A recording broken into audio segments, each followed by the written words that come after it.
berjalan dalam firman-Mu, hatiku siap.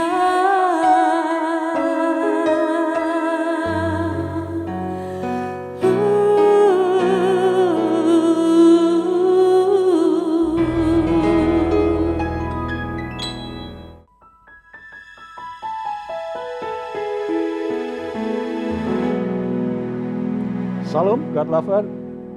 Situasi dan kondisi yang kita jalani, yang kita hadapi seringkali kita tidak bisa prediksi. Dan itu bisa membuat kita menjadi ketakutan. Apalagi ketika kita mengalami situasi yang benar-benar mengancam kita.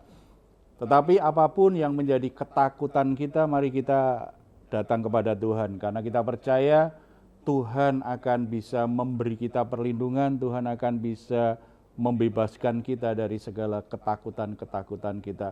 Tuhan Yesus berkata kepada kita, marilah kepadaku semua yang letih lesu dan berbeban berat, aku akan memberikan kelegaan kepadamu. Percaya Tuhan beri kelegaan kepada kita, oleh sebab itu mari kita datang kepada Dia. Bapa di surga, kami datang kepadamu, kami sangat percaya Engkau adalah perlindungan kami yang paling aman. Dunia ini bisa menimbulkan ketakutan yang luar biasa dalam hidup kami. Dunia ini bisa mengancam kehidupan kami. Tetapi kalau kami berlindung di hadapan-Mu, maka ada keamanan, ada perlindungan, ada pertolongan. Saat ini kami hampiri Engkau dengan semua pergumulan hidup kami.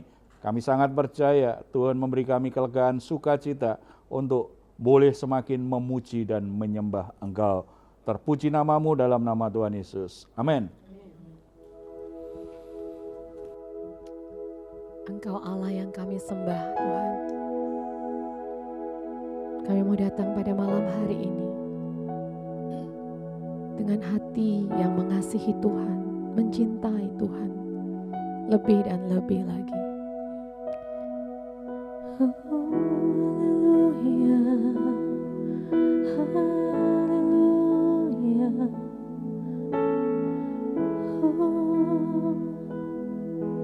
Terima kasih Yesus, Kaulah Tuhanku, Kaulah Rajaku, Kau yang termulia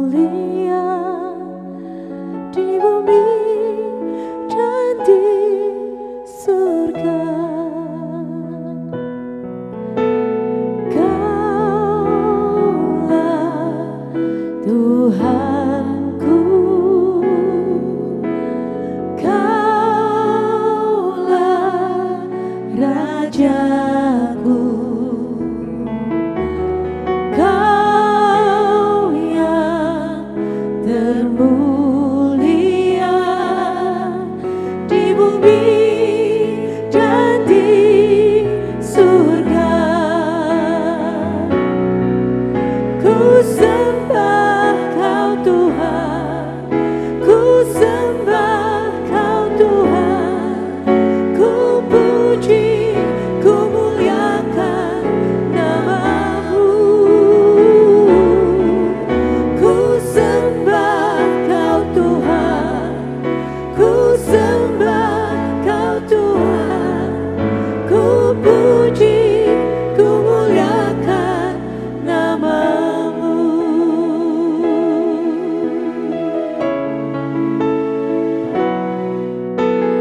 Kaulah Tuhanku, Kaulah Rajaku, Kau yang termulia di bumi dan di surga. Ku sembah Kau Tuhan, ku sembah Kau Tuhan, ku puji, ku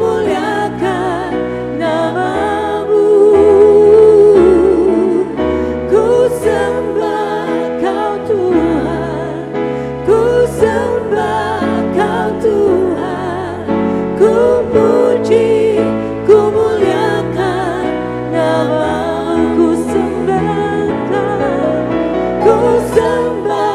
Kau Tuhan, ku sembah Kau Tuhan, ku puji, ku muliakan nama-Mu, ku sembah Kau Tuhan, ku sembah Kau Tuhan, ku puji, ku muliakan nama-Mu. Kami puji Engkau Tuhan, oh kami menyembah-Mu, sebab Engkau layak Tuhan, sebab kebaikan-Mu yang kami terima. Terima kasih Yesus, Engkau Allah yang ajaib. Haleluya, Engkau dahsyat Tuhan. Haleluya, oh Yesus terlebih besar, Yesus terlebih besar di dalamku, di dalamku,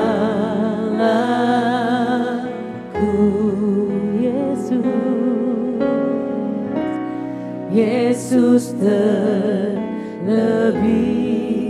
besar, Yesus terlebih besar di dalamku selama-lamanya, di dalamku selama-lamanya.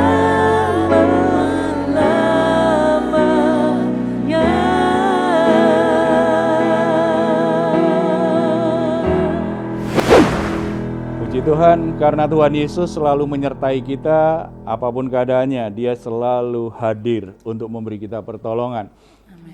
Situasi dan kondisi tertentu kadang-kadang itu bisa mengancam kita, membuat kita bisa menjadi ketakutan. Karena ancaman atau situasi-situasi yang membahayakan itu memang akan membuat kita ketakutan. Pengalaman-pengalaman ketakutan ini pasti kita alami. Kita pernah alami ya, baik di masa kecil maupun sampai kita berusia sampai saat ini. Bahkan pengalaman-pengalaman ketakutan itu di masa kecil pun masih bisa oleh sebagian orang dia mengalami yang namanya pengalaman traumatis. Sampai dewasa dia masih sangat terpengaruh.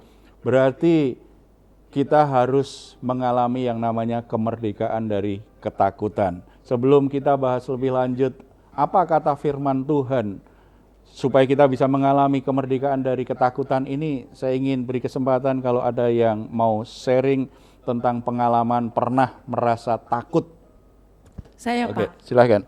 ini sih pengalaman saya pribadi Pak. Waktu itu saya pulang dari gereja, saya sempat mampir di salah satu mall, tapi waktu itu belum ada ojek online gitu.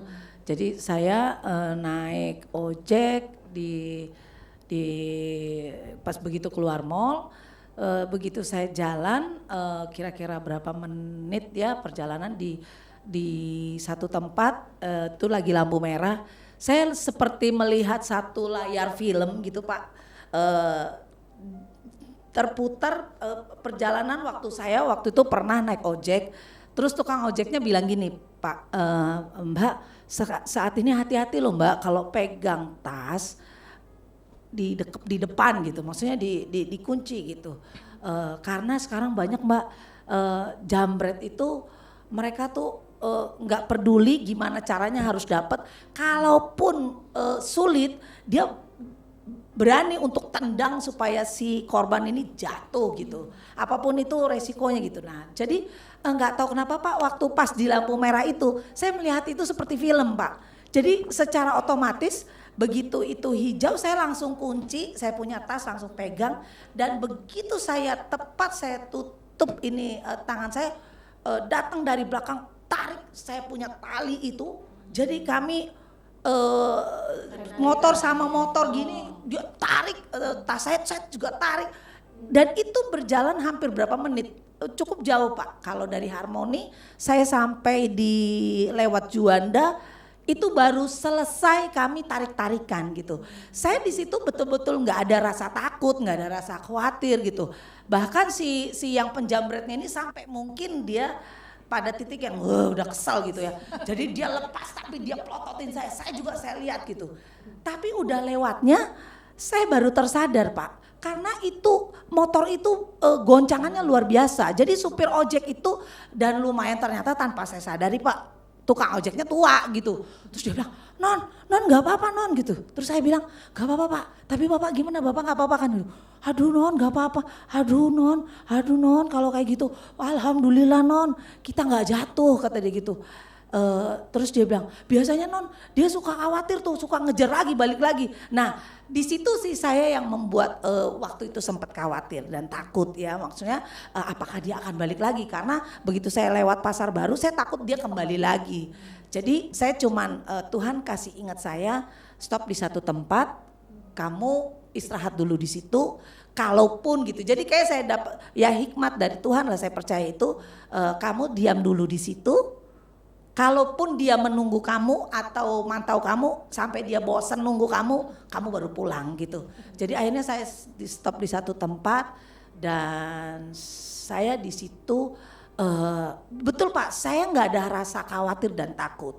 Tapi saya dipengaruhi oleh supir ojek itu, dan saya cuman bilang gini, terima kasih Tuhan. Jadi penyertaan Tuhan tuh memang saya percaya memang pasti ada gitu. Jadi saya nggak pernah khawatir dan nggak pernah takutnya. Itu yang membuat saya itu, karena lewat seperti layar film itu aja saya diingatkan, dan kejadian itu tepat setelah saya pegang langsung kejadian. Dan itu Pak, sampai saat ini sih saya memang nggak ada paranoid sih Pak, tapi teringat aja kalau saat kita naik motor better kita jaga, taruh di depan, jangan memancing, itu aja sih. Gitu aja Pak pengalaman saya Pak. Ya puji Tuhan kalau ternyata bisa melewati itu, berarti pemberani sekali. Tuhan yang kasih keberanian Pak.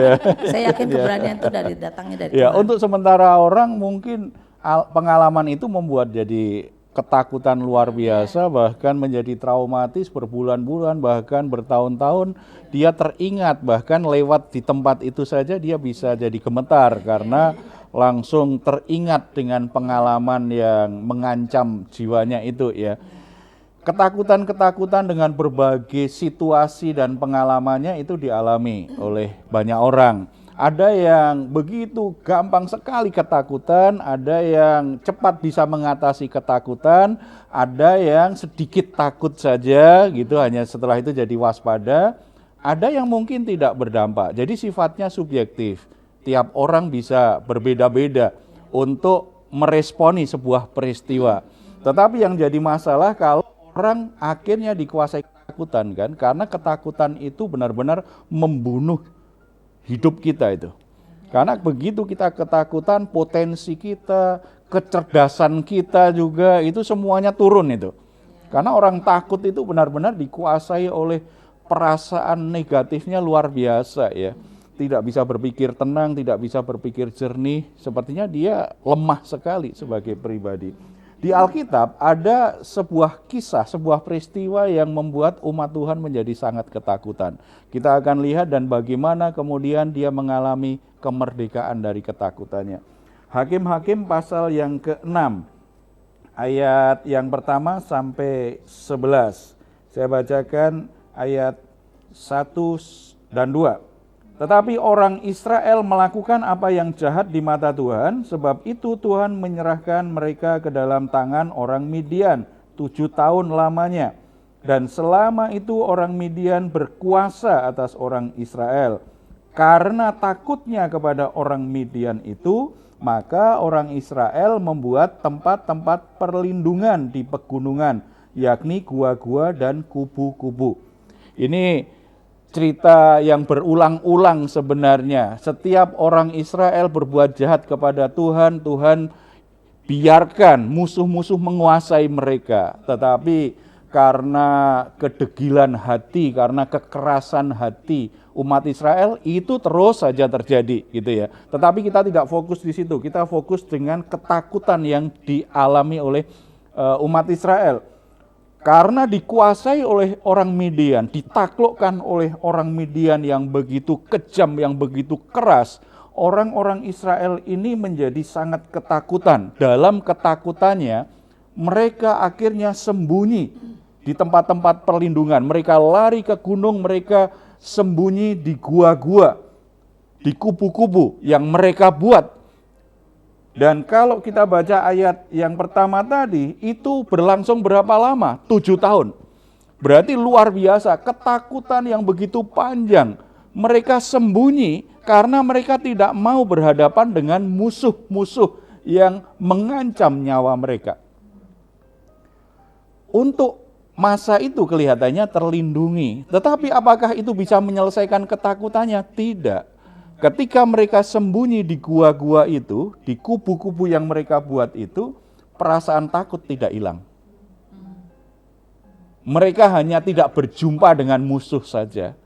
Ketika mereka coba keluar sembunyi-sembunyi, menanam di ladang mereka, ternyata hasilnya dirampas oleh musuh. Bahkan kalau kita baca ayat-ayat selanjutnya, musuh itu datang begitu banyak, itu seperti belalang yang menutupi tempat mereka tinggal, luar biasa banyaknya. Mereka ketakutan luar biasa, 7 tahun lamanya hanya bisa bersembunyi. Pasti ini situasi yang sangat berat sekali.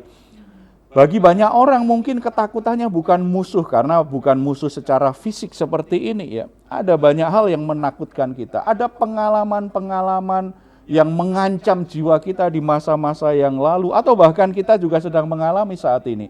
Ada orang-orang yang mengancam nyawa kita, mengancam jiwa kita. Bahkan mungkin di antara saudara yang bergabung di acara kita hari ini, mungkin juga sedang sembunyi dari sesuatu karena baru saja mengalami peristiwa yang begitu menakutkan.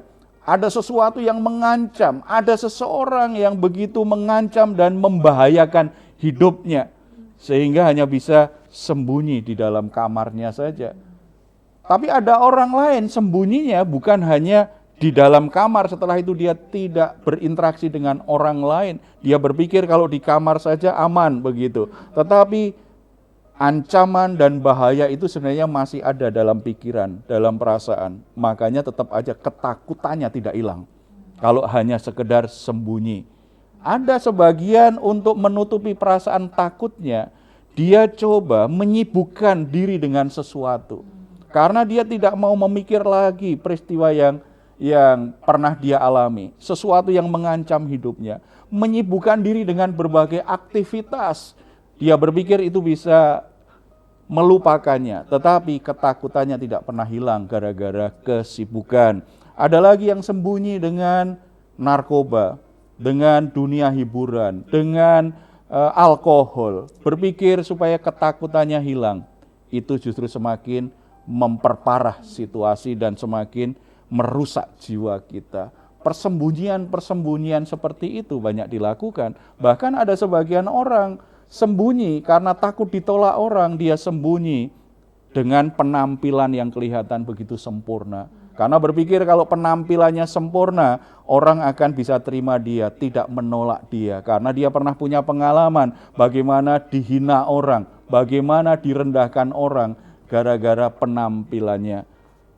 Bahkan saya pernah bertemu itu, orang sengaja membuat dirinya sangat gemuk sekali. Karena ketika dia remaja, badannya sangat bagus dalam ukuran normatif ya. Dia cantik. Kemudian dia dilecehkan, tidak hanya satu orang, di sekolah dia dilecehkan, di rumah ada saudaranya yang melecehkan. Karena dia mengalami berbagai pelecehan, akhirnya dia menyembunyikan dirinya supaya tidak mengalami peristiwa yang sangat mengancam jiwanya. Dengan cara apa? Dia makan sebanyak-banyaknya, dia buat tubuhnya jadi gemuk sekali.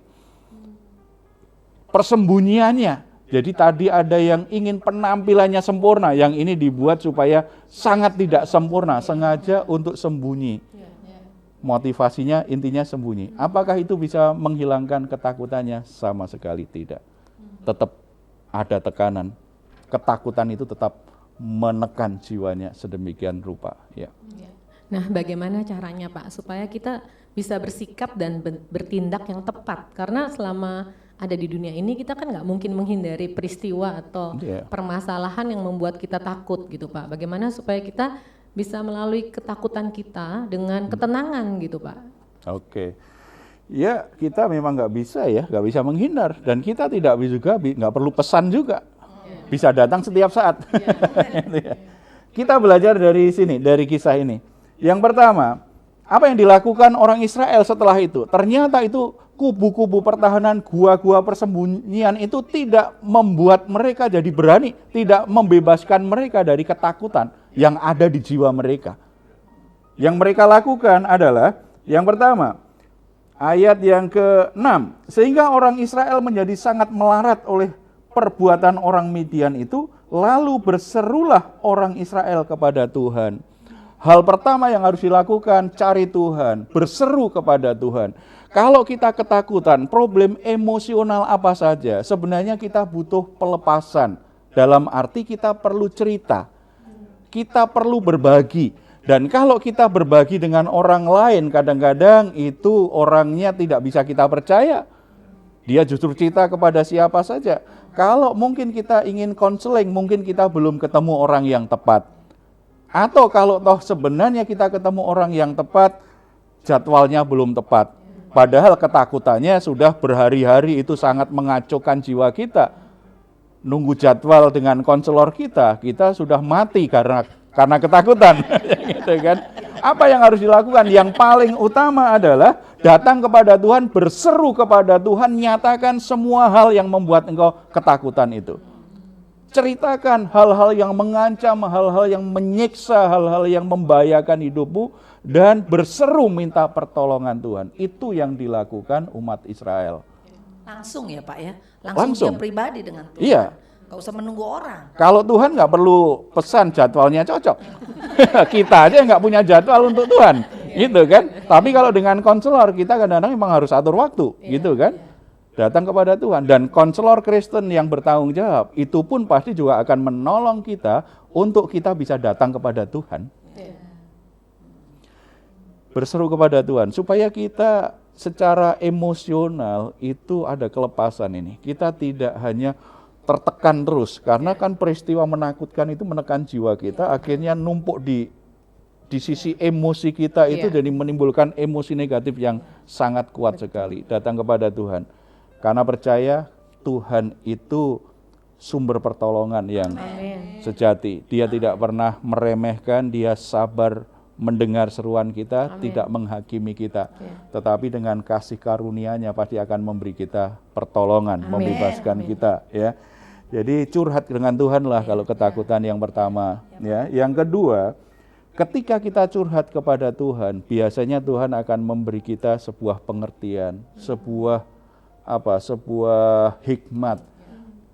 Itu bisa dengan firman Tuhan atau dengan sebuah peristiwa, atau kita ingat khotbah hamba Tuhan tertentu yang pernah kita dengar, atau kita pernah baca buku rohani yang mungkin terkait dengan hal itu, dengan apa saja. Yang jelas Tuhan akan mulai berbicara kepada kita. Ayat yang ke-7 dan 8. Ketika orang Israel berseru kepada Tuhan karena orang Midian itu, maka Tuhan mengutus seorang nabi kepada orang Israel dan berkata kepada mereka, beginilah firman Tuhan Allah Israel, akulah yang menuntun kamu keluar dari Mesir dan yang membawa kamu keluar dari rumah perbudakan. Jadi ketika kita berseru kepada Tuhan, Tuhan mendengar, Tuhan akan menyatakan kehendak-Nya. Bukankah firman Tuhan itu memerdekakan? Itu akan kita alami ketika kita ketakutan, kita berseru kepada Tuhan. Roh Kudus mengingatkan kita kebenaran firman Tuhan, baik secara hurufiah seperti yang tertulis di Alkitab, atau perkataan-perkataan hamba Tuhan, atau dari buku-buku renungan, buku-buku rohani yang pernah kita baca, atau perkataan teman kita, obrolan kita dengan teman kita, atau peristiwa tertentu. Tuhan bisa memakai berbagai hal untuk menyatakan kehendak-Nya, yang menunjukkan bahwa Tuhan itu pelindung, Tuhan itu pembela, Tuhanlah yang membebaskan kamu dari perbudakan. Tuhan akan ingatkan bahwa Tuhan dulu pernah membebaskan kita, Tuhan pernah menyembuhkan kita, Tuhan pernah keluarkan kita dari situasi yang begitu sulit. Akhirnya ada penghiburan, ada ketenangan, ada damai sejahtera, karena kita mulai tidak fokus pada peristiwa yang menakutkan itu. Pikiran kita dipenuhi dengan kisahnya Tuhan yang bekerja dalam hidup kita. Itu memberi kita ketenangan. Itu akan mengubah hati yang ketakutan mulai ada ketenangan. Ya. Apakah tidak perlu orang lain? Tidak juga. Ada kalanya, bahkan seringkali Tuhan menolong kita melalui orang lain. Di ayat yang ke-11. Kemudian datanglah malaikat Tuhan dan duduk di bawah pohon tarbantin di Ofra, kepunyaan Yoas, orang Abiezer itu, sedang Gideon anaknya mengirit gandum dalam tempat pemerasan anggur agar tersembunyi bagi orang Midian. Ketika mereka berseru, ada nabi menyampaikan pesan Tuhan, menyampaikan firman Tuhan, mereka sudah mulai temukan ketenangan, temukan pengharapan. Kemudian Tuhan panggil ini seorang anak muda yang belum pengalaman, bahkan sebenarnya juga nggak sempurna juga, namanya Gideon. Kalau kita pelajari selanjutnya, Gideon inilah yang dipakai Tuhan membebaskan umat Israel. Sehingga mereka tidak perlu sembunyi terus dari musuh-musuhnya. Mereka dengan gagah berani menghadapi musuhnya dan akhirnya bisa mengalahkan musuh-musuhnya itu. Berarti dari sini kita bisa belajar bahwa seringkali Tuhan akan pakai seseorang. Dan seseorang itu tidak selalu itu seseorang yang manusia super yang akan Tuhan pakai. Gideon orang sederhana, orang biasa, cenderung dia juga punya problem juga secara gambar diri, minder orangnya. Tetapi Tuhan bisa pakai. Kalau orang yang sederhana, orang yang punya kelemahan aja Tuhan bisa pakai. Berarti sebuah pengharapan kalau kita ketemu hamba-hamba Tuhan, ketemu orang-orang yang berkomitmen untuk melayani kita, mendoakan kita, ketemu konselor-konselor yang berdedikasi untuk menolong kita, pasti bisa dipakai Tuhan. Di situ kita kembali bercerita, menceritakan ketakutan-ketakutan kita. Konselor Kristen selalu menolong kita untuk mengalami kemerdekaan dalam Tuhan pasti. Amin. Dalam doa. Itu pasti ya. Jadi saudara-saudara yang dikasih oleh Tuhan Yesus, dimanapun kita berada saat ini, ketakutan apa yang saudara alami saat ini? Saudara takut karena ada ancaman, ada bahaya apa yang pernah saudara alami? Bahkan saat ini saudara juga sedang mengalami bahaya itu.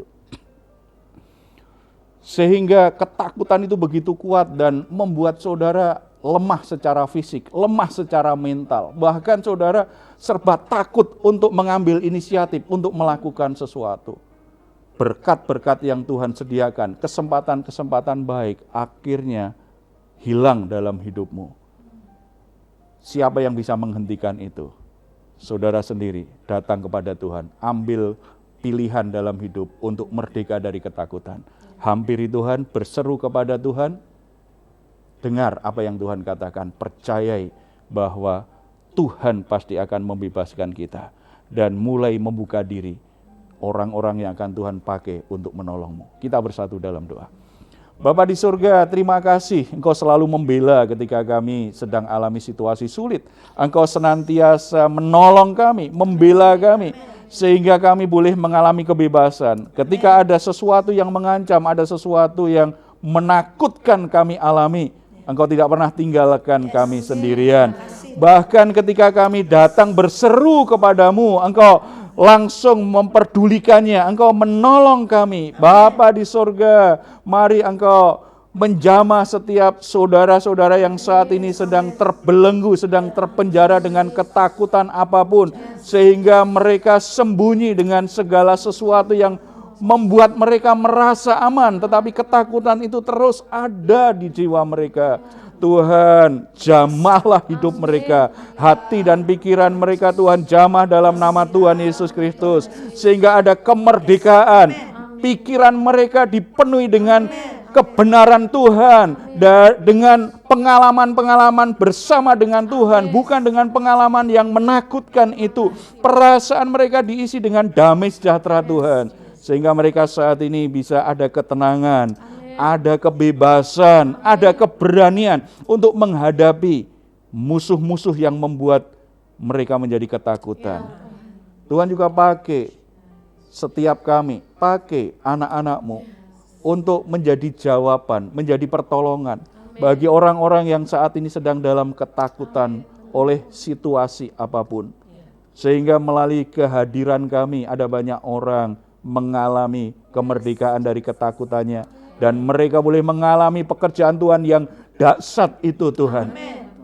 Bapa di surga, dalam Yesus Kristus kami tidak perlu lagi takut dengan apapun, karena Tuhan menyertai kami. Amin. Tuhan berkati rumah tangga kami, Tuhan berkati masa depan kami, Tuhan berkati anak-anak kami, Tuhan berkati pekerjaan kami, Tuhan berkati segala sesuatu yang saat ini Tuhan percayakan kepada kami. Kami tidak mau takut, kami tidak mau khawatir, karena Engkau pembela kami akan menolong kami mengatasi dan melewati semuanya. Terima kasih Bapa di surga. Tuhan berikan juga damai sejahtera di kota di mana kami tinggal, di tengah-tengah bangsa dan negara kami ada damai sejahtera Tuhan, sehingga tidak ada lagi teror, tidak lagi ketakutan. Kelompok-kelompok teroris yang ingin mengacaukan, yang ingin menteror masyarakat, yang ingin menteror rakyat Indonesia, kiranya oleh kuasa-Mu yang luar biasa bekerja melalui aparat yang mengatasinya, sehingga semua siasatnya, semua rencananya boleh terbongkar dan pelaku-pelaku boleh ditangkap dan diadili sebagaimana mestinya, dan negara ini akhirnya dipenuhi dengan damai sejahtera Tuhan. Terima kasih Bapa, dalam nama Tuhan Yesus kami berdoa. Amin. God lover, jika saudara mengalami pergumulan apalagi dalam ketakutan yang besar, saudara membutuhkan dukungan doa. Saudara jangan segan untuk menuliskan pergumulan saudara, hubungin kami, tuliskan doa saudara, pokok doa saudara di nomor yang tertera di layar ini. Dan kalau saudara ingin memberikan komentar juga silahkan tuliskan di kolom komentar channel Diaspora TV. Kami tunggu. Mazmur 4 ayat 8-9. Engkau telah memberikan sukacita kepadaku lebih banyak daripada mereka ketika mereka kelimpahan gandum dan anggur. Dengan tentram aku mau membaringkan diri, lalu segera tidur, sebab hanya Engkaulah ya Tuhan yang membiarkan aku diam dengan aman. Selamat malam, selamat beristirahat. Tuhan Yesus memberkati kita semuanya. Amin. Yesus